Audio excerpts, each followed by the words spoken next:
We gaan toch het volume aan arbeid dat er is verdelen over de werkende bevolking. Want anders zeg je eigenlijk dat je het ook eigenlijk rechtvaardig vindt, of dat je het ermee eens bent, dat er 10, 20, 30% van de werkende bevolking niet aan het werk is en dat die dan moeten toekomen met een uitkering. En als we stoppen met ons zo flexibel op te stellen, dan moet die werkgever die globaal de werkstelling verhogen. En er worden overuren met de vlijt gemaakt, maar langs de andere kant wordt er ook veel economisch werk uitgeschreven. Ja, arbeidsduur, maar dat moet het ook wel mee compenseren. De aanwervingen zijn natuurlijk.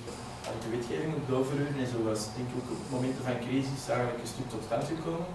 Met het idee in het achterhoofd, overuren beperken om dan aanwervingen te doen. Maar ook over de jaren die banden, de wetgeving dat ook allemaal verdwijnen. Want als je maar 32 uur in de tijd hebt om je werk te doen en ze gaan je niet vervangen, dan heb je meer stress. Kinderscheidingen die gaan er ook niet zijn, want je hebt veel meer tijd voor aan gas te maken. Ja. Minder werken, meer vrije tijd. Dan komt ook in wat dat niet anders is. Nog meer consumeren. Daarom is het niet om te consumeren, maar ik doe op die dag mijn schoonmaak, zodanig dat ik meer vrije tijd heb in het weekend voor met mijn man samen te zijn. Dat leidt dus tot minder scheidingen. Le principal, je pense que c'est comment on nous perçoit par rapport à nos actions, à nos valeurs et à ce qu'on défend. Maintenant, le titre, est-ce bien important? Comme tu dis, changer de nom, oui, peut-être, mais qu'est-ce que ça pourrait rapporter? Peut-être que d'embrouiller encore plus les esprits. Wat de vakbond doet, is bij veel mensen weinig bekend. Ja. En daarom ook minder populair. On s'est battus tous pour que les enfants n'aillent plus à la mine, un bête exemple. Mais c'était tous les enfants qui allaient à la mine. Donc on s'est tous battus en même temps. On s'est battus pour les femmes, au travail, etc. Enfin, tous des trucs comme ça. Donc c'était une majorité de personnes. Donc forcément, on avait ce rapport de force. Aujourd'hui, on travaille pour différentes choses. On travaille pour que lui gagne 1 franc de plus, l'autre 2 francs, etc., etc. Donc on se rallie à une majorité. Et en fonction de cette majorité, et c'est ce qui se passe à l'heure actuelle, je suppose,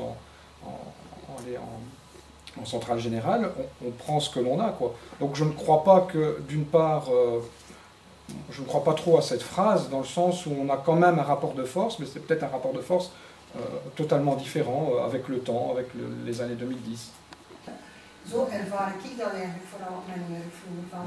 Het is wel nodig, de vakbond, voor ons op en dat er problemen zijn, maar het is vooral als er problemen komen, dat dan eigenlijk de vakbond pas belangrijk is. Zolang dat alles goed gaat, is de vakbond eigenlijk, denk ik, bij veel mensen niet zo belangrijk.